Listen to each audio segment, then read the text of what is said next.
Hello friends, कैसे हैं आप सभी लोग। आशा करते हैं कि आप लोग अच्छे होंगे और आप लोगों की तैयारी भी अच्छे से हो रही है। दोस्तों, आज जो हम लोग सीट नंबर 28 करने जा रहे हैं, जो 29 जनवरी 2023 में पूछा गया था, जिसमें से हम लोग जो है एसएसटी का जो है पीवाईक्यू करेंगे। जो 60 क्वेश्चन पूछा जाता है, ठीक है। सीडीपी का हो चुका है, तो एसएसटी का हम लोग अब करने जा रहे हैं, ठीक है।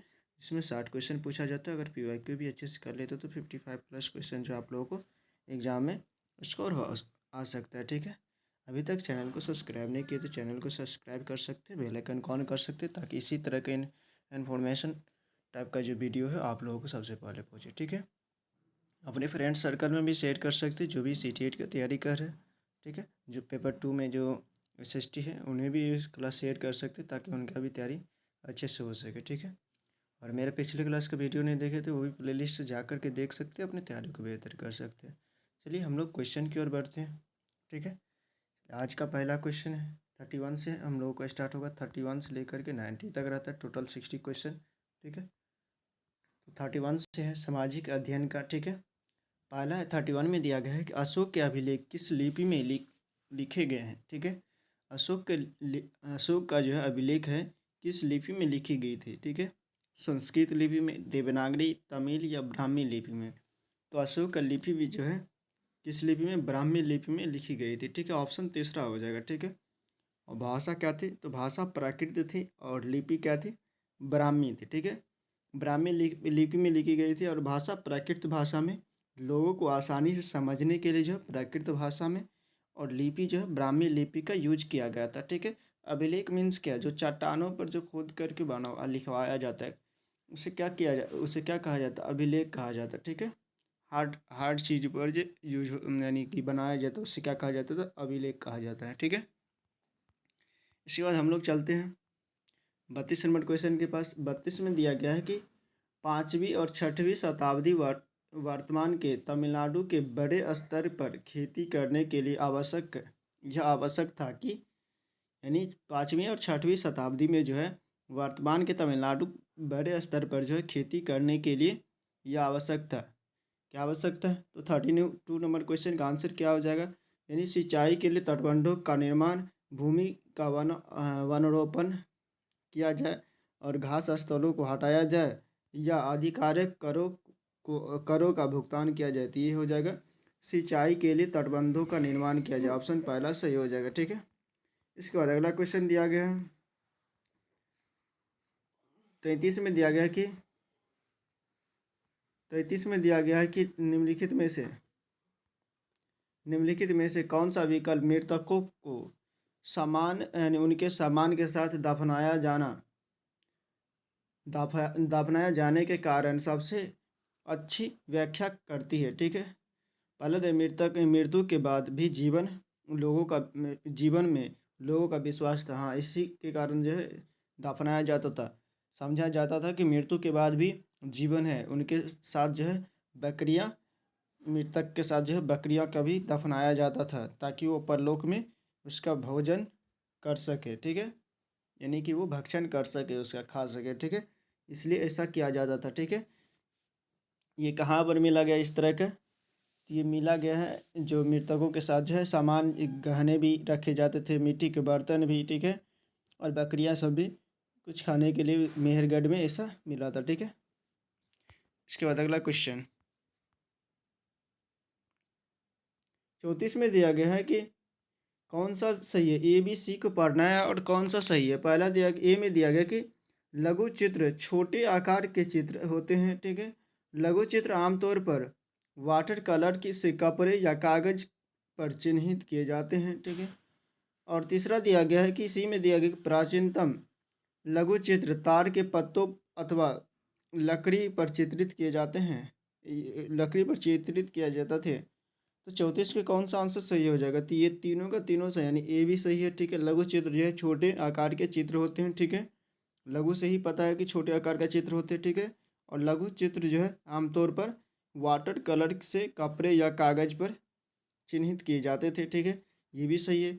और तीसरा में देखिए प्राचीनतम लघु चित्र तार के पत्तों, ठीक है। सबसे पहले जो प्राचीन काल में जो है लघु चित्र जो है तार के पत्तों पर जो है यूज किया जाता है। तो ऑप्शन पहला सही हो जाएगा, तीनों का तीनों सही है, यानी ए बी सी तीनों सही है। ठीक है, 34 का ऑप्शन ए सही हो जाएगा। ठीक है, यानी पहला। ठीक है, इसके बाद अगला क्वेश्चन 35 में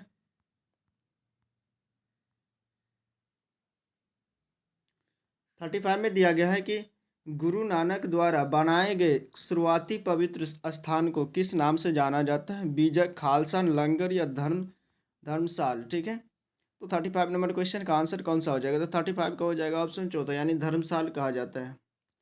क्या धर्मशाल कहा जाता है, यानी धर्मशाला जैसा जो होता है धर्मशाला कहा जाता है। गुरु नानक द्वारा जो है शुरुआती पवित्र स्थान को क्या कहा जाता है? धर्मशाला। ठीक है, इसके बाद 36 में हो जाएगा। 36 में कौन सा आंसर हो जाएगा? 36 में दिया गया अभिकथन ए में 2500 वर्ष पहले कुछ जनपद दूसरों की तुलना में अधिक महत्वपूर्ण हो गए और इन्हें जो है महाजनपद यानी महाजनपद कहा जाने लगा। ठीक है, सही बात है। और दूसरा में दिया गया कारण में सही तरीके से किलेबंदी की गई, सेनाएं खड़ी की गई और सेनाओं के रखरखाव के लिए सही कट प्रणाली की व्यवस्था की गई। ठीक है, तो 36 नंबर क्वेश्चन का आंसर क्या हो जाएगा? यानी दोनों ये भी सही है और ये भी सही है। ठीक है, और व्याख्या भी कर दे तो ऑप्शन पहला सही हो जाएगा, यानी ए भी सही है आर भी सही है और दोनों जो है यानी कि आर जो है ए की व्याख्या कर रहा है। ठीक है, तो ऑप्शन पहला सही हो जाएगा। इसके बाद 37 में दिया गया है कि निम्नलिखित में से कौन सी नई प्रणाली हॉल्ट मैकेंजी द्वारा तैयार किया गया था? तो हॉल्ट मैकेंजी कौन सा? सबसे पहले ये देख रहे थे अस्थायी बंदोबस्त किसके द्वारा, कॉर्नवालिस के द्वारा जो है लागू किया गया था किस क्षेत्र में? बंगाल, बिहार, उड़ीसा के क्षेत्र में। ठीक है,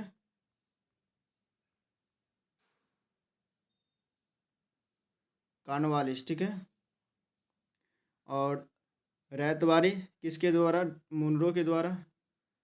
रैतवारी जो है मुनरो के द्वारा जो है लागू किया गया था। कहाँ पर? तो ये लागू किया गया था दक्षिण भारत में, खास करके ये जो टीपू सुल्तान के जो राज्य थे उस एरिया में लागू किए गए थे। ठीक है, तमिलनाडु बम्बई के क्षेत्र में। और ये महालवारी जो थे ये उत्तर भारत में लागू किए गए थे, उत्तर भारत और मध्य भारत के क्षेत्र में।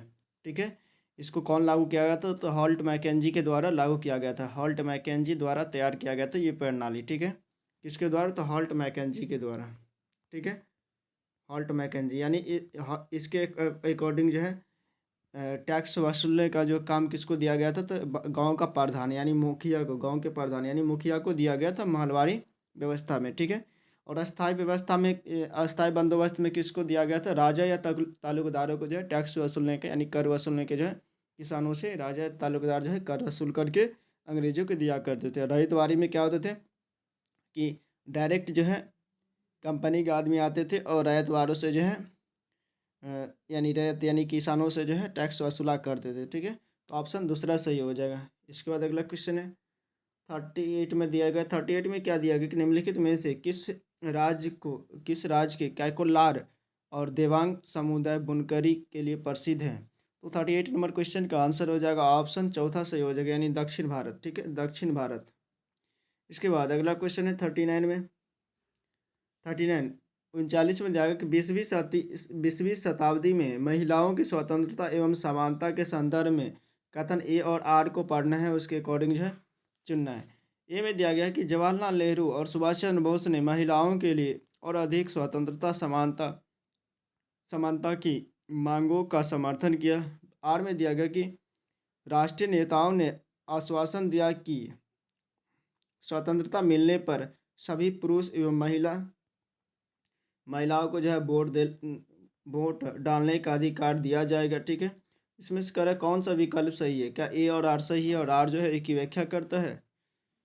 ठीक है, तो 39 नंबर क्वेश्चन का आंसर हो जाएगा ऑप्शन पहला सही हो जाएगा, यानी ए और आर दोनों सही है और आर जो है ए की व्याख्या भी करता है। ठीक है, इसके बाद अगला क्वेश्चन 40 में दिया गया है। 40 में दिया गया में से कौन सा जो है शब्द, इसमें कौन सा शब्द जो है सूफी संत से जुड़ा हुआ है? ठीक है, सूफी संत से कौन से जुड़ा हुआ है? खानका, रक्स, जिक्र, स्नान। ठीक है, तो 40 नंबर क्वेश्चन का आंसर कौन सा हो जाएगा? तो 40 का हो जाएगा जो है ऑप्शन दूसरा ए भी सही है, जो है सूफी संतवाद से जुड़ा हुआ है। ठीक है, और रक्स मीन्स क्या होता है? डांस। ठीक है, और ये जिक्र भी जो है यानी ABC ऑप्शन दूसरा सही हो जाएगा। ABC जो है ये तीनों जुड़ा हुआ है, ठीक है।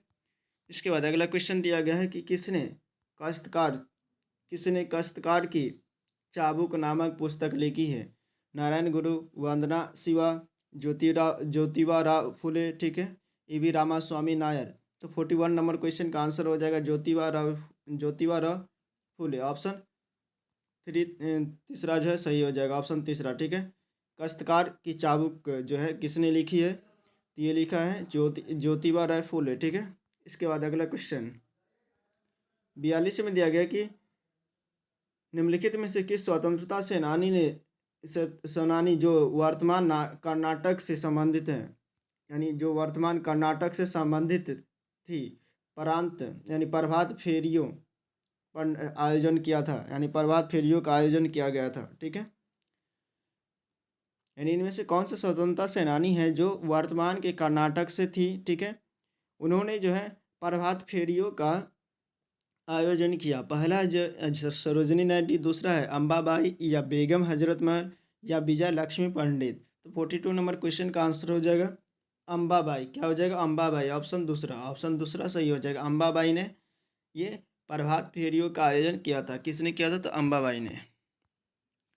इसके बाद 43 में दिया गया है कि निम्नलिखित में से प्रांतीय स्वायत्तता के संदर्भ में कौन सा कथन जो है सही है, ठीक है। पहला ए में दिया गया कि सरकार ने ऐलान किया कि 1937 में प्रांतीय विधायकों के लिए चुनाव कराए जाएंगे, ठीक है। और बी में दिया गया कि इन चुनावों के परिणाम आने पर 11 में से 7 जो प्रांतों में कांग्रेस की सरकार बनी, ठीक है। तो 43 नंबर क्वेश्चन का आंसर करें कौन सा सही है? तो ये दोनों सही है, ठीक है।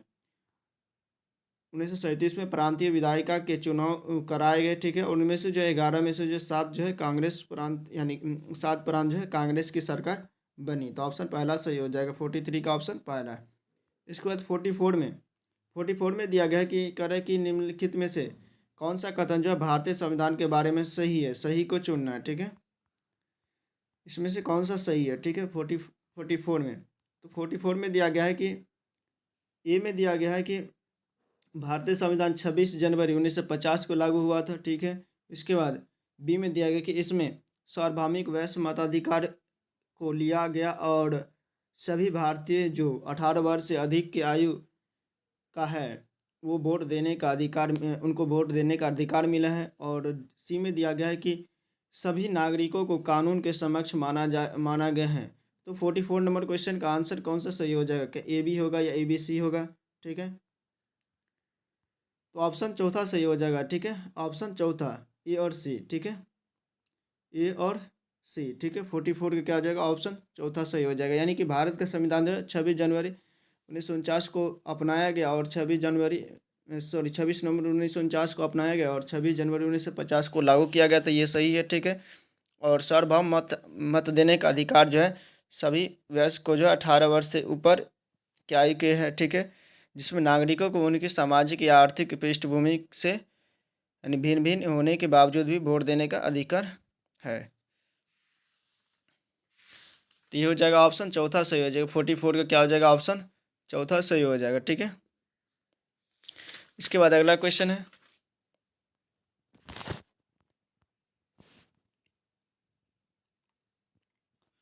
इसके बाद अगला क्वेश्चन है 45 में दिया गया है कि निम्नलिखित में से कौन सा थीमेटिक मानचित्र का उदाहरण है? थीमेटिक मानचित्र का उदाहरण कौन सा है, ठीक है। थीमेटिक मानचित्र का उदाहरण कौन सा है? पहला दिया गया कि भारत का सड़क मानचित्र, ठीक है। दूसरा दिया भारत का पर्वतों का मानचित्र, ये तो फिजिकल में आ जाता है। उसके बाद राज्यों का मानचित्र, ये तो आ जाता है पॉलिटिकल मानचित्र यानी पॉलिटिकल मैप, राजनीतिक मानचित्र में। गाँव के खेती का मानचित्र। तो इसमें से 45 नंबर क्वेश्चन का आंसर कौन सा हो जाएगा? तो 45 का हो जाएगा थीमेटिक मानचित्र में वैसे आता है जो सड़क नाले ये सब दिखाए जाते हैं, वो क्या आता है? ये थीमेटिक मानचित्र में। तो ऑप्शन पहला सही हो जाएगा, यानी भारत का सड़क मानचित्र। इसके बाद अगला क्वेश्चन 46 में निम्नलिखित में से ए और आर को पढ़ना है, उसके अकॉर्डिंग विकल्प चुनना है। ए में दिया कि कर्क रेखा और मकर रेखा के बीच वाले सबसे अधिक उष्ण प्रभाव यानी प्राप्त होती है, सही है, ठीक है। कर्क रेखा और मकर रेखा के बीच जो है सबसे अधिक उच्च यानी उच्च उष्ण प्राप्त होता है, क्योंकि कर्क रेखा और मकर रेखा के बीच जो है वर्ष में जो है एक बार यानी सूर्य जो है सीधा पड़ता है, लंबवत पड़ता है। ठीक है, डी में दिया कर्क रेखा और मकर रेखा के बीच सभी अक्षांशों पर सूर्य वर्ष में एक बार दोपहर में सिर के ठीक ऊपर पड़ता है। तो ये भी इसका व्याख्या भी करता है। तो ए और आर दोनों सही है और इसका व्याख्या भी करता है। ए और आर दोनों सही है और इसका व्याख्या भी करता है। ठीक है, ठीक है, इस क्वेश्चन का आंसर क्या हो जाएगा? ए और आर दोनों सही है। ठीक है, 46 का क्या हो जाएगा? ऑप्शन ये सही हो जाएगा। ठीक है, इसमें क्या दिया गया? कर्क रेखा और मकर रेखा के बीच वाले क्षेत्र में सबसे अधिक उष्ण प्राप्त होती है। ठीक है, कर्क रेखा और मकर रेखा के बीच सभी अक्षांशों पर सूर्य वर्ष में एक बार दोपहर में सिर के ठीक ऊपर पड़ता है। तो ये दोनों सही है। ठीक है, इसका परंतु व्याख्या ये करता ऑप्शन दूसरा सही हो जाएगा। ठीक है, इसके बाद 47 में दिया गया है कि 47 में दिया गया कि अपराह्न 47 में दिया गया कि 11 बजे पूर्वाह्न, यानी 11 बजे पूर्वाह्न, और तब 11 बजे पूर्वाह्न होंगे, तब 9 बजे जो है पूर्वाह्न किस देशांतर पर बजेंगे। यानी कि अभी 11 बज रहा है। ठीक है, अभी 11 बजे AM हो रहा है। ठीक है, तो 9 बजे जो है कितने देशांतर पर होगा? ठीक है, 9 बजे में कितना देशांतर हो जाएगा? तो सबसे पहले 1 डिग्री बराबर कितना मिनट होता है? 1 डिग्री बराबर जो है 4 मिनट। ठीक है, 1 डिग्री बराबर 4 मिनट। ठीक है, तो 4 मिनट, और यहाँ पर जो अभी समय का कितना अंतर हो रहा है? तो 4 मिनट 2 घंटा का। ठीक है, 2 घंटा में कितना मिनट? तो हो जाएगा 360 मिनट। 2 घंटा में, सॉरी 2 घंटा में कितना हो जाएगा? 240 मिनट। ठीक है, इधर 1 घंटा में 4 मिनट। ठीक है, तो यहाँ पर कितना का अंतर आ रहा है? 2 घंटा का 2 घंटा, 2 घंटा मतलब 2 को 60 से गुना कर देंगे, 240 मिनट। ठीक है, तो 240 मिनट में जो है कितना डिग्री हो जाना चाहिए? चलिए इसको हम लोग जो निकालते हैं, 47 में क्या हो जाएगा? 47 को इस तरह से निकालना है, यानी कि 1 देशांतर बराबर 4 मिनट होता है। 1 देशांतर बराबर 4 मिनट। ठीक है, तो 30 देशांतर बराबर कितना हो जाएगा? तो 120 मिनट। ठीक है, 120 मिनट, और यहाँ पर 2 घंटा निकालना है, यानी 2 घंटा हो गया। 2 घंटा कितना हो गया? 2 घंटा हो गया 120 मिनट। तो 2 घंटा के लिए कितना, यानी 30 डिग्री देशांतर होना चाहिए। 30 डिग्री देशांतर किधर? यानी कि ये 11 बजे पूर्वाह्न बजे हैं। ठीक है, 11 बजे पूर्वाह्न में है, यानी सुबह के टाइम में। तो 9 बजे किस देशांतर पर बजेंगे? 9 मीन्स क्या? पीछे जा रहे हैं हम लोग, पीछे जा रहे हैं। इसका मतलब जो है इसका मतलब जो है हम लोग जो है ये 0 डिग्री जो है इधर वेस्ट की तरफ जा रहे हैं। तो यहाँ पर क्या लिखेंगे? 30 डिग्री वेस्ट। ठीक है, क्योंकि घट रहा टाइम, टाइम घटेगा तो पश्चिम की तरफ जाएंगे। ठीक है, तो क्या हो जाएगा? ऑप्शन चौथा सही हो जाएगा। ऑप्शन चौथा। ठीक है, वेस्ट किस में है, यानी पश्चिम जो है किस में है? तो ऑप्शन चौथा में। ठीक है, ऑप्शन चौथा 30 डिग्री पश्चिम हो जाएगा, ऑप्शन चौथा। ठीक है, इसके बाद अगला क्वेश्चन दिया गया है 48 में दिया गया कि दक्षिणी गोलार्ध के बारे में कौन सा कथन जो है सही है, उसको चुनना है। ठीक है, ए में दिया गया कि दक्षिणी गोलार्ध पर सबसे लंबा दिन 21 जून को होता है। नहीं, ये गलत है। दक्षिणी गोलार्ध पर सबसे लंबा दिन सबसे छोटा दिन होता है। उत्तरी गोलार्ध पर सबसे लंबा दिन होता है 21 जून को। ठीक है, इसके बाद दक्षिणी गोलार्ध पर सबसे छोटा दिन 21 जून को होता है। हाँ, ये सही है, बी सही है। ठीक है, इसके बाद 48 में और भी देखते हैं ऑप्शन, और सी में दिया गया कि 21 मार्च और 23 सितंबर को दक्षिणी गोलार्ध में दिन और रात की अवधि समान होती है। 21 मार्च और 23 सितंबर को दक्षिणी गोलार्ध में दिन और रात की अवधि जो है समान होती है। तो 48 नंबर क्वेश्चन का आंसर कौन सा हो जाएगा? तो बी और सी। सी भी सही है, बी और सी। बी सही था और सी सही था, यानी बी और सी सही हो जाएगा। 21 मार्च और 23 सितंबर को दिन दक्षिणी गोलार्ध पर जो है दिन और रात क्या होती है? समान होती है। ठीक है, इसके बाद 49 में दिया गया है कि सेल के एक प्रकार से दूसरे प्रकार में परिवर्तित होने की क्रिया को क्या कहा जाता है? सेल निर्माण, सेल चक्र, या सेल परिवर्तन, या सेल अपघटन। तो 49 नंबर क्वेश्चन का आंसर हो जाता है सेल चक्र। सेल क्या कहलाता है? सेल चक्र कहा जाता है। एक यानी सैल का जो है एक प्रकार से दूसरे प्रकार में जो परिवर्तित हो जाता है उसको क्या कहा जाता है? सैल चक्र। ठीक है, अग्नि सेल से क्या बनता है? अवसादी सेल बनता है, और अवसादी अग्नि सेल और अवसादी सेल से जो टूटने से क्या बनता है? कयांतरित या रूपांतरित सेलों में निर्माण हो जाता है। ठीक है, इसके बाद 50 में दिया गया कि किन दो यानी दिन में 2 बार नियम से महासागरीय जल का उठना एवं गिरना क्या कहलाता है? तो ये ज्वार भाटा कहलाता है। दिन में जो है नियम से 2 बार दिन में जो है यानी एक दिन में नियम से 2 बार यानी कि महासागरीय जल का ऊपर उठना और गिरना क्या कहलाता है? ज्वारीय भाटा कहलाता है। ऑप्शन दूसरा सही हो जाएगा। ठीक है, 50 क्या हो जाएगा? ऑप्शन दूसरा। इसके बाद अगला क्वेश्चन दिया गया है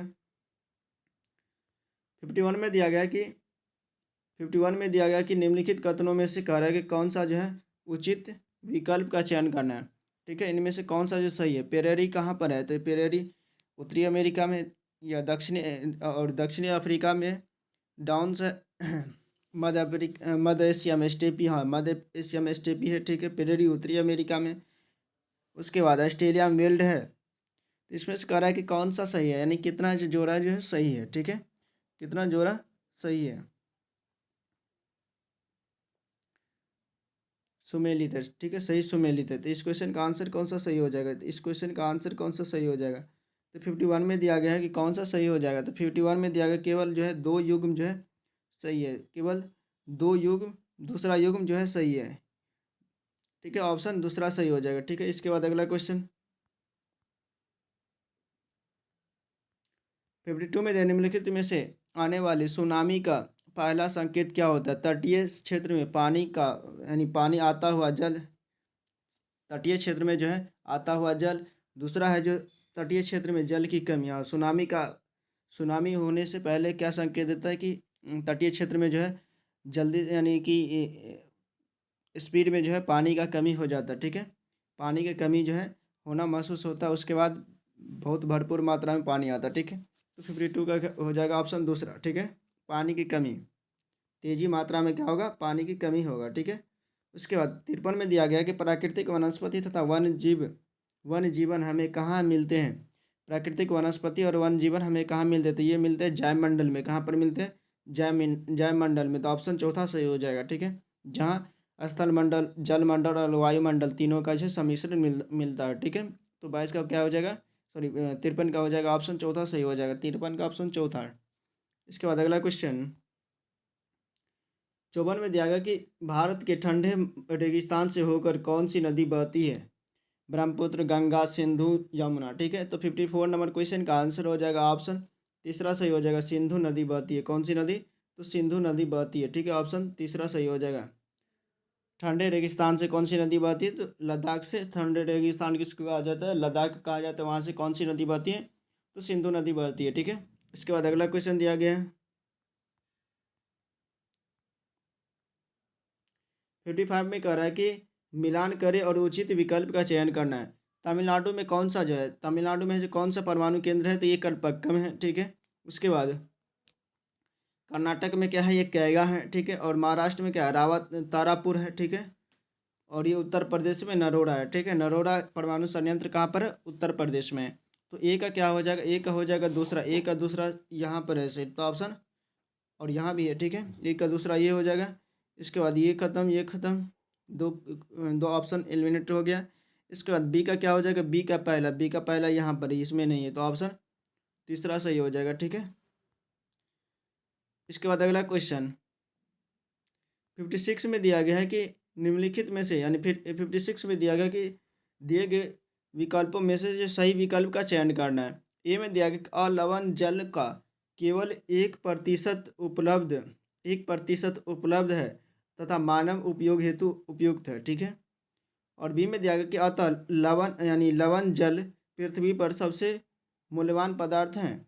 तो 56 नंबर क्वेश्चन का आंसर कौन सा हो जाएगा? यानी दोनों सही है और इसका जो है स्पष्टीकरण भी है। तो ये दोनों सही है और ये जो है बी का स्पष्टीकरण भी करता है, यानी ए का स्पष्टीकरण भी करता है। ठीक है, तो ऑप्शन पहला सही हो जाएगा। ठीक है, इसके बाद अगला क्वेश्चन 56 में दिया गया कि निम्नलिखित नामों पर विचार करना है, जिसे मिल्पा लदांग हो गया, रोका हो गया और चीरो हो गया। करेगा स्थानीय ऊपर दिए गए नामों किनसे संबंधित हैं? स्थानांतरित कृषि विलुप्त प्रजातियों से, या स्थानांतरित कृषि चावल धान का प्रकार से, या विलुप्त प्रजातियों से, या चावल धान का प्रकार है।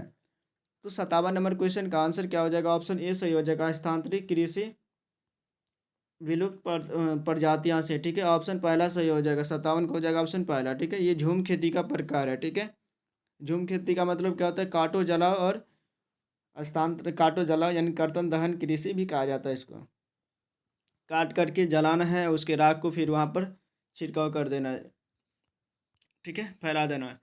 उसके बाद अगला क्वेश्चन है 58 में दिया गया है कि भारत का वर्णन करते हेतु यानी करते हुए किसने एकता में यानी अनेकता में एकता का मुहावरा दिया था? भारत का वर्णन करते समय करते हुए किसने कहा था कि अनेकता में एकता का यानी मुहावरा जो ये दिया था, तो ये दिया था पंडित जवाहरलाल नेहरू। किसने? तो पंडित जवाहरलाल नेहरू ने दिया था। इसके बाद 59 में दिया गया स्थानीय संचार मीडिया स्थानीय संचार माध्यम जो है मीडिया क्या है? स्थानीय संचार माध्यम जो है मीडिया क्या है? ठीक है, मीडिया क्या है? पहला में दिया गया कि राज्यों, समूहों और दूर दराज के क्षेत्रों के लोगों को स्थानीय मुद्दों को कवर करने के उद्देश्य से चलाए जाते हैं। तो इस क्वेश्चन का आंसर क्या हो जाएगा? 59 का क्या पहला हो जाएगा? ठीक है, नहीं, ये दूर दराज के नहीं, स्थानीय के लिए क्या होना चाहिए?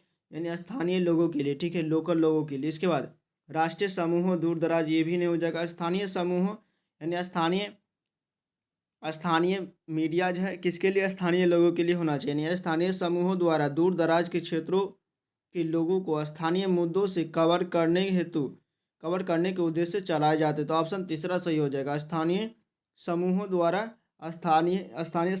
द्वारा दूर दराज के क्षेत्रों में यानी दूर दराज के क्षेत्रों के लोगों के स्थानीय मुद्दों को कवर करने हेतु चलाए जाने वाला संचार माध्यम। तो ऑप्शन तीसरा सही हो जाएगा। इसके बाद 60 में दिया गया है कि भारतीय संघीय व्यवस्था के अंतर्गत निम्नलिखित में से किस विषय पर केंद्र सरकार कानून नहीं बना सकता है? बैंकिंग पर, संचार पर, पुलिस या मुद्रा। तो ये हो जाएगा पुलिस। ऑप्शन तीसरा सही हो जाएगा। पुलिस किस में आता है? तो ये राज्य क्षेत्र में आता है। ठीक है, राज्य क्षेत्र में आता है। तो 60 का क्या हो जाएगा? ऑप्शन सी सही हो जाएगा, यानी तीसरा। ठीक है, इसके बाद अगला क्वेश्चन 61 में दिया गया कि भारत सरकार तीन स्तरों पर काम करती है। इस सिद्धांत का संविधान की भाषा में क्या कहते हैं? शक्तियों का बंटवारा है, प्रतिनिधि, या संघवाद, या जिम्मेदार सरकार। तो ये हो जाएगा 61 का हो जाएगा ऑप्शन तीसरा, यानी संघवाद कहा जाता है। इस व्यवस्था को सिद्धांत को क्या कहा जाता है? संघवाद कहा जाता है। ठीक है, संघवाद कहा जाता है। ठीक है, लेकिन उपयुक्त आंसर जो है शक्तियों का बंटवारा भी होना चाहिए, लेकिन सीबीएसई के अनुसार जो ये दिया गया संघवाद दिया गया। ठीक है, तो ऑप्शन तीसरा सही हो जाएगा सीबीएसई के अकॉर्डिंग। वैसे शक्तियों का बंटवारा भी होना चाहिए। ठीक है, इसके बाद अगला क्वेश्चन दादन व्यवस्था। अगला क्वेश्चन दिया गया कि दादन व्यवस्था एक ऐसी व्यवस्था है दादन व्यवस्था एक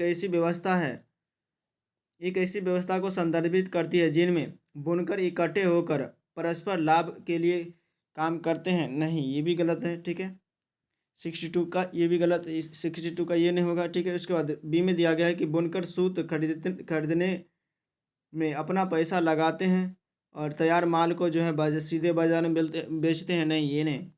तीसरा में दिया गया कि व्यापारी कच्चा माल बुनकरों को देता है और इसे तैयार माल प्राप्त होता है। तो ऑप्शन तीसरा सही हो जाएगा, यानी व्यापारी जो है कच्चा माल बुनकरों को देता है और उससे जो तैयार माल होता है उसको सस्ते कीमतों पर जो है खरीदते हैं। तो ऑप्शन तीसरा सही हो जाएगा। ठीक है, इसके बाद अगला क्वेश्चन 63 में दिया गया कि निम्नलिखित में से कौन सा जो कह रहा है ग्रामीण परिवारों से लोग विशेष मौसमों में पलायन करते हैं? ए में दिया गया कि ग्रामीण क्षेत्रों में कुछ परिवार ऐसे हैं जो बड़ी बड़ी जमीनों और व्यापार और अन्य काम धंधों पर फल फूल रहे हैं, वो लोग क्या पलायन करते? नहीं, ऐसे लोग नहीं पलायन करते हैं। इसके बाद पलायन करने का कारण होता है जहाँ पर शिक्षा का अभाव, ठीक है। उसके बाद बी में दिया खेतिहर मजदूर अपनी कमाई के लिए दूसरे खेतों में निर्भर करते हैं, ये लोग पलायन कर सकते हैं। और दूसरा दिया गया है, सी में दिया गया कि साल के हर एक समय अपने यानी उन्हें काम नहीं मिल पाता, ये भी लोग पलायन कर सकते हैं। और खेतिहर मजदूर अपने काम के बदले बहुत कम पैसा कमाते हैं, तो ये यानी कि बी सी डी सही हो जाएगा। तो 63 नंबर क्वेश्चन का आंसर कौन सा सही हो जाएगा, तो 63 का हो जाएगा ऑप्शन दूसरा यानी बी सी डी, ठीक है। बी सी डी ऑप्शन दूसरा सही हो जाएगा। जिन्हें खेतीहर मजदूर वो जो दूसरे खेतों पर निर्भर रहते हैं वो पलायन कर सकते हैं, या साल के हर एक समय जब उन्हें काम नहीं मिलता वो लोग पलायन कर सकते हैं, या खेतीहर मजदूर जो काम के बदले में कम पैसे यानी मजदूरी जो कम मिलते हैं वो भी पलायन कर सकते हैं। ये पलायन करने का जो है एक कारण बनता है, ठीक है। तो बी सी डी सही आंसर हो जाएगा। इसके बाद 64 में दिया गया है कि 64 में दिया गया कि किसने कहा था कि मैं यह विचार सही सहन नहीं कर सकता हूँ कि जिस आदमी के पास संपत्ति है वो वोट दे सकता है, ठीक है, लेकिन वह आदमी जो दिन भर अपना पसीना बहाकर ईमानदारी से काम करता है वह वोट नहीं दे सकता है, क्योंकि उसने गरीबी यानी गरीब आदमी होने का गुनाह किया है। ये किसका वक्तव्य है, ठीक है, किसने कहा था, तो 64 नंबर क्वेश्चन का आंसर हो जाएगा ऑप्शन ए, महात्मा गांधी ने कहा था, ठीक है। कब कहा था, 1931 में यंग इंडिया पत्रिका में, ठीक है, लिखते हैं। तो 64 का क्या हो जाएगा, ऑप्शन पहला सही हो जाएगा, एम के गांधी, महात्मा गांधी। 65 में दिया गया है कि सरकार ने ऐसे कानून पारित किए हैं जो 2.5 से अधिक महिलाओं के कर्मचारियों को जो है, तो ये इसमें कितना हो जाएगा, यानी 30 से अधिक जो महिला कर्मचारी जो होते हैं वाले संगठन के लिए क्रेच सुविधा प्रदान करना, तो ऑप्शन चौथा सही हो जाएगा, ठीक है। इसके बाद 66 में दिया गया कि भारतीय संविधान का कौन सा हिस्सा या भाग जो है कल्याणकारी राज्य के आदर्श की घोषणा करता है, मौलिक अधिकार, राज्य के नीति निर्देशक सिद्धांत, प्रस्तावना यानी सूची। तो 66 का हो जाएगा राज्य के नीति निर्देशक सिद्धांत जो है क्या करते हैं, आदर्श राज्य के जो है यानी कि कल्याणकारी राज्य के लिए आदर्श की घोषणा करते हैं, तो ऑप्शन दूसरा सही हो जाएगा, यानी कल्याणकारी राज्य बनाने की बात करता है। 67 में दिया गया कि बी आर अम्बेडकर के अनुसार मौलिक अधिकार के दोहरे उद्देश्य क्या है। भीमराव अम्बेडकर के अनुसार जो है मौलिक अधिकार के जो है दोहरे उद्देश्य क्या है। ऑप्शन दिया गया, ए में दिया गया है कि यानी पहला में दिया गया प्रत्येक नागरिक ऐसी स्थिति में हो कि उन अधिकारों के लिए दावेदारी कर सके, तो ऑप्शन पहला सही हो जाएगा, ऑप्शन पहला 67 क्या हो जाएगा, ऑप्शन पहला ही सही हो जाएगा। इसके बाद अगला क्वेश्चन 68 में, और इधर ऑप्शन भी दिया गया है 67, ये हो जाएगा ए, ठीक है। और इसके बाद ये बी हो जाएगा, ठीक है, बी, और ये है सी और डी, ठीक है। ए सही था, ठीक है, ए सही है। और इसके बाद बी में देखते हैं, बी में दिया गया है क्या, बी में दिया गया है कि ये अधिकार हर उस सत्ता और संस्था के लिए बाध्यकारी हो जिससे कानून बनाने का अधिकार दिया गया है, तो ऑप्शन दूसरा भी सही है, यानी ए और बी जो है दोनों सही है, ए और बी, ठीक है। तो ऑप्शन क्या हो जाएगा, ऑप्शन पहला सही हो जाएगा, यानी ए और बी दोनों सही है, ठीक है। ये ने स्वतंत्र भारतीय राज्य के लिए मार्गदर्शन के रूप में काम करे नहीं, ये सब सही नहीं, ऑप्शन पहला सही हो जाएगा, ठीक है। इसके बाद 68 में दिया गया है कि संसद द्वारा पारित कानूनों को न्यायपालिका को बदलने का अधिकार है यदि वह मानती है कि संविधान का मूलभूत संरचना का उल्लंघन हो रहा है। ये किसका है, न्यायिक सक्रियता का बता रहा है, या मूलभूत क्षेत्राधिकार, या न्यायिक पुनरीक्षण, या पौनवार्षिक क्षेत्राधिकार। तो 68 नंबर क्वेश्चन का आंसर हो जाएगा ऑप्शन तीसरा सही हो जाएगा, यानी न्यायिक समीक्षा की बात करता है, ठीक है, यानी जुडिशियल रिव्यू का बात करता है, ठीक है। इसके अंदर जो है जुडिशियल रिव्यू के न्यायपालिका के पास जो है जुडिशियल रिव्यू का पावर रहता है। अगर कोई भी कानून जो बन के आया है और वो गलत है तो उसको रिजेक्ट कर सकता है, ठीक है, उल्लंघन कर सकता है। इसके बाद 69 में दिया गया कि हाथ से मैला उठाने वाले कर्मचारियों या कर्मियों के नियोजन के का निषेध और उनका पुनर्वास अधिनियम 1993 में लागू क्यों हुआ? ठीक है। पहला दिया गया कि सभी सफाई कर्मचारी अमानवीय स्थिति में काम करते हैं। ठीक है। सफाई कर्मचारी अमानवीय स्थिति में काम करते, तो ऑप्शन पहला ही सही हो जाएगा, ऑप्शन पहला। ठीक है। 69 का क्या हो जाएगा? ऑप्शन पहला सही हो जाएगा। ठीक है। इसके बाद अगला क्वेश्चन है, घरेलू हिंसा से महिला की सुरक्षा। घरेलू हिंसा से महिला की सुरक्षा हेतु एक्ट प्रभावी हुआ था कब? 2002 में, 2004 में, 2005 या 2006 में? तो 70 का हो जाएगा ऑप्शन तीसरा, 2005 में। कब? तो 2005 में पारित हुआ था। ठीक है। 71 में क्या दिया गया है? 71 में दिया, निम्नलिखित में से कौन से सामाजिक विज्ञान के शिक्षण के समय समानता की चर्चा के उद्देश्य है? समानता की चर्चा का उद्देश्य इसमें से कौन सा करता है? ए में अधिगमकर्ताओं के साथ गरिमा संबंधित मामलों को संबोधित करना। बी में अधिगमकर्ताओं को प्रत्येक प्रत्येक व्यक्ति का सम्मान करने के प्रति संवेदनशील बनाना, ये भी सही है। ठीक है। और सी में दिया गया है कि सभी भिन्नताएं जीवन में अत्यधिक है अत्यावश्यक है, यह समझना चाहिए। ठीक है।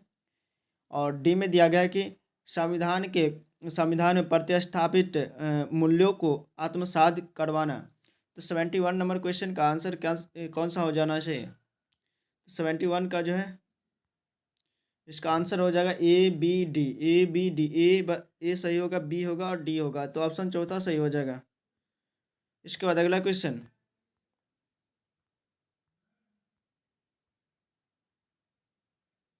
72 में दिया गया है कि हम डैश को सामाजिक, यानी हम किसको सामाजिक अध्यापन हेतु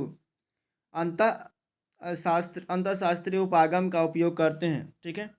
ए में दिया गया है कि पाठ्यक्रम का अध्यापन पूर्ण हो गया और इसको सुनिश्चित करने। ठीक है। बी में दिया गया कि विषयों की सीमा में अधिगम को समर्थन दे बनाने। ठीक है, समर्थ बनाने। सी में दिया कि विषयों में परस्पर संबंधों और परस्पर निर्भरता को स्पष्ट करवाने। सी में और डी में दिया एक ही प्रकरण को सामाजिक विज्ञान के विभिन्न कोणों से देखने। तो 72 नंबर क्वेश्चन का आंसर कौन सा सही हो जाना चाहिए? तो ये हो जाएगा, यानी सी और डी जो सही है, सी और डी सही है, ऑप्शन चौथा सही हो जाएगा। इसके बाद अगला क्वेश्चन दिया गया है, आजीविका पर चर्चा करते हुए सामाजिक विज्ञान की एक शिक्षिका से यह उम्मीद की जाती है कि पहला दिया कि वह घर के काम पर चर्चा न करे, सिर्फ दूसरा दिया कि सिर्फ पुरुष मजदूरों के मुद्दों को प्रस्तुत किया जाए, क्या ये होगा? और तीसरा में दिया गया कि केवल नियमित वेतनभोगी काम पर बल दिया जाए। और चौथा में दिया गया लोग किन विभिन्न तरीकों से अपनी आजीविका चलाते हैं वर्णन करना है। तो 73 नंबर क्वेश्चन का आंसर कौन सा हो जाएगा? तो ये हो जाएगा ऑप्शन चौथा, यानी लोग मीन्स क्या, सभी के बारे में, पुरुष महिला, यानी महिला और पुरुष दोनों के बारे में जो है वो कैसे काम करते हैं, उनके विभिन्न विभिन्न प्रकार के जो आजीविका चलाते हैं उसके बारे में जो है करना है। ठीक है। इसके बाद 74 में दिया गया है कि श्रेष्ठ विकल्प का चयन करना है जो यह सिद्ध करता है कि क्यों सामाजिक विज्ञान शिक्षण के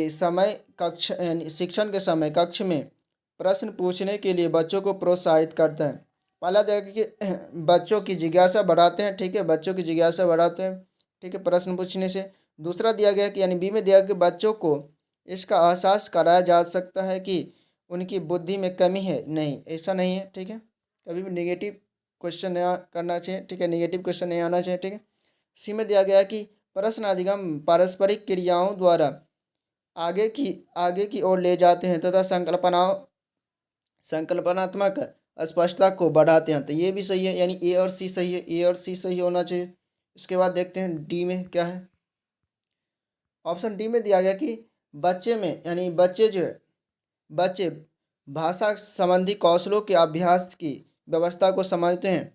तो 74 नंबर क्वेश्चन का आंसर क्या हो जाएगा? ऑप्शन तीसरा सही हो जाएगा, यानी ए सी और डी भी सही है, ए सी और डी सही है, ऑप्शन तीसरा। ठीक है।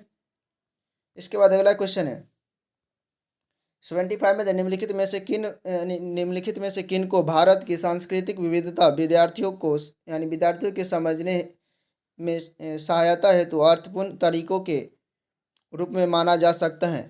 तो 75 नंबर क्वेश्चन का आंसर कौन सा सही हो जाएगा? तो ये हो जाएगा ए में दिया गया कि संस्कृति के भिन्न भिन्न आयामों पर छोटे समूह वाली परियोजनाएं देना, ठीक है। बी में दिया गया कि सामुदायिक पर्वों पर समूह में परिचर्चा करना, ये भी सही है, ठीक है।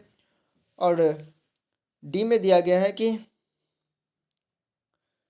ठीक है, और उसके बाद सी में दिया गया है कि कक्षा में प्रश्न पूछता शिक्षक, ऐसा नहीं, ठीक है। उसके बाद डी में दिया गया है कि कक्षा या विद्यालय में खाद्य उत्सव का आयोजन करना, ठीक है। तो ऑप्शन डी, यानी कि ए बी डी सही हो जाएगा। ए बी डी किस में? तो ऑप्शन दूसरा में, तो ऑप्शन दूसरा सही हो जाएगा।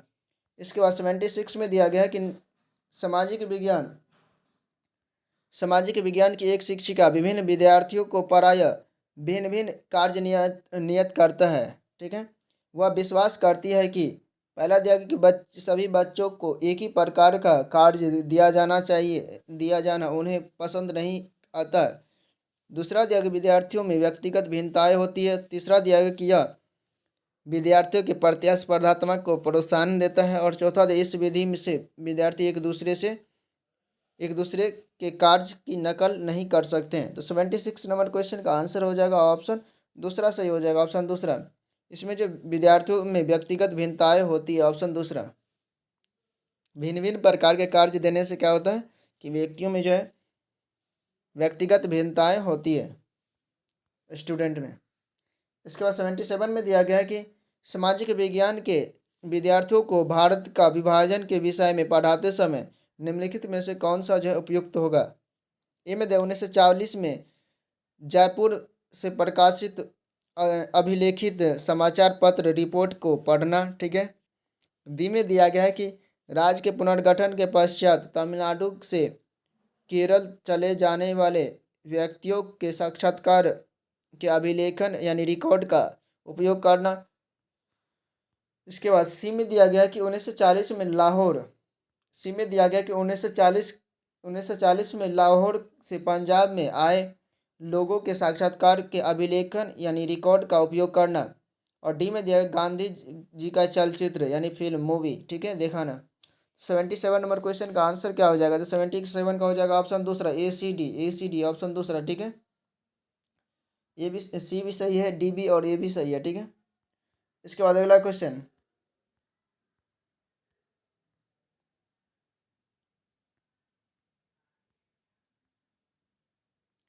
78 में दिया गया है कि इसको पढ़ना है सामाजिक विज्ञान, यानी अभी कल्पना कीजिए कि सामाजिक विज्ञान की कक्षा में भारत में विभिन्न सरकारों में दी गई मुफ्त सुविधाओं पर चर्चा हो रही है, ठीक है।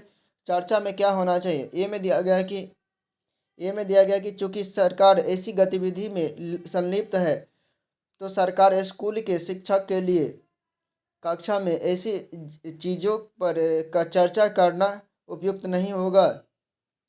इसके बाद बी में दिया गया कि शिक्षा यानी विद्यार्थियों को मुफ्त सुविधाओं के लिए समर्थन या विरोध में अपने विचारों को व्यक्त करने के लिए प्रेरित करना चाहिए, नहीं, ऐसा भी नहीं करना चाहिए। इसके बाद सी में दिया गया कि सरकारों द्वारा मुफ्त सुविधाएं क्यों दी जानी चाहिए हेतु परमाणु यानी साक्ष्यों को उपलब्ध कराने के लिए विद्यार्थियों को प्रेरित करेंगे, ठीक है। और डी में दिया गया कि शिक्षक भारतीय संविधान की दृष्टि पर आधारित निष्कर्ष निकालने में शिक्षा यानी विद्यार्थियों की सहायता कर सके। तो इस क्वेश्चन का आंसर कौन सा सही हो जाएगा? 78 का कौन सा आंसर सही हो जाएगा? तो 78 का जो हो जाएगा ऑप्शन चौथा सही हो जाएगा, यानी बी और डी दोनों सही है, बी और डी सही है, डी और बी सही है, ठीक है। ऑप्शन चौथा सही हो जाएगा। इसके बाद अगला क्वेश्चन दिया गया कि 79 में दिया गया, मान लीजिए सामाजिक विज्ञान का एक शिक्षक वक्तव्य देता है कि भारत में हिंदी बोलने वाले लोगों की संख्या में तीव्र वृद्धि हुई है, ठीक है। सामाजिक विज्ञान की कक्षा में आलोचनात्मक चिंतन कौशल को प्रोत्साहित करने की क्या संभावनाएं हो सकती है, ठीक है। ए में दिया कि भारत की जनगणना की विभिन्न वर्षों की रिपोर्ट पर विचार करना। बी में दिया कि जो भी सामाजिक विज्ञान के जानकार ने व्यक्त किया है उसे विद्यार्थियों को स्वीकार करने की आवश्यकता है, ठीक है। नहीं, ऐसा तो नहीं। इसके बाद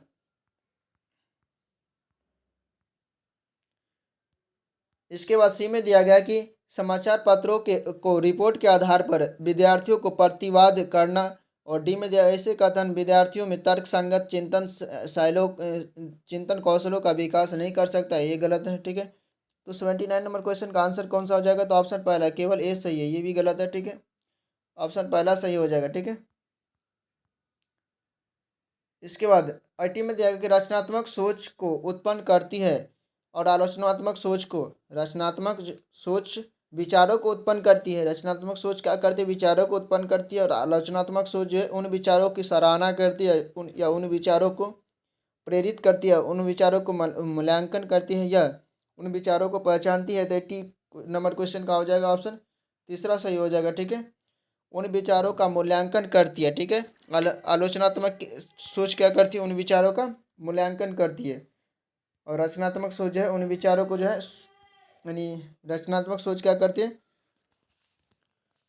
उन विचारों को जो है उजागर करती है। ठीक है, उसमें 81 में दिया गया कि विद्यालयों के इतिहास यानी विद्यालयों के लिए इतिहास पाठ्यक्रम के यानी पाठचर्या के संदर्भ में निम्नलिखित में से कौन से कथन जो है सही है? ए में दिया गया कि इतिहासकार ने यह मानना शुरू किया है कि स्कूली बच्चों का भारत के सांस्कृतिक सामाजिक इतिहास से परिचय कराना आवश्यक है। ठीक है, कारण में दिया गया है कि बच्चों के लिए राजनीतिक इतिहास पर लिखना एक परंपरागत उपागम है जो विषय में विद्यार्थियों की रुचि को कम करता है। ठीक है, यानी घटाता है तथा विकल्प इसमें से कह रहा है कि विषय विकल्प में उनमें लोकप्रिय बनाता है। तो 81 नंबर क्वेश्चन का आंसर कौन सा सही हो जाएगा? तो ये दोनों सही है और इसका व्याख्या भी करता है। इसके बाद 82 में दिया गया है कि सामाजिक विज्ञान के शिक्षक की भूमिका पर निम्नलिखित कथनों को पढ़िए और इसके अकॉर्डिंग आंसर देना है। ए में दिया गया सामाजिक विज्ञान की परीक्षा के पश्चात कई विद्यार्थी परीक्षा में उत्पन्न चिंतन से मुक्त होने के लिए एक पार्टी में जाते हैं, ये गलत है। ठीक है, आर में दिया गया है कि वर्षों से परीक्षाओं को प्रेरक परक बनाने से विद्यार्थियों में सामाजिक विज्ञान के प्रति रुचि बढ़ी है और इसलिए इसे प्रोत्साहित करना चाहिए। ठीक है, तो 82 नंबर क्वेश्चन का आंसर कौन सा सही हो जाना चाहिए? क्या दोनों सही है और इसका विकल्प इसका जो है व्याख्या कर रहे हैं? तो 82 नंबर क्वेश्चन का आंसर हो जाएगा ऑप्शन तीसरा, यानी कि आर गलत है, ए सही है और आर गलत है। ए सही और आर गलत। ठीक है, ऑप्शन तीसरा। इसके बाद अगला क्वेश्चन, सामाजिक विज्ञान पाठचर्या के विकास के संदर्भ में निम्नलिखित कथनों को पढ़िए और उपयुक्त विकल्प का चयन कीजिए। ए में दिया गया है कि सामाजिक विज्ञान कई ऐसे विषयों को सम्मिलित करता है जो कि व्याख्या के बहु मार्गों को की ओर अवरित है। ठीक है, जो हमारे दैनिक जीवन के अनुभवों से जुड़े हैं। ठीक है, कारण में दिया गया सामाजिक विज्ञान स्वतंत्रता, विश्वास, परस्पर सम्मान एवं विविधता के सम्मान जैसे मानवीय मूल्यों को निर्माण करने और उन्हें पोषित करने की सैद्धांतिक जिम्मेदारी का भी वहन करता है। ठीक है, तो 83 नंबर क्वेश्चन का आंसर हो जाएगा ऑप्शन कौन सा, यानी पहला। दोनों सही है और इसका व्याख्या भी करता है, ऑप्शन पहला। इसके बाद अगला क्वेश्चन दिया गया है,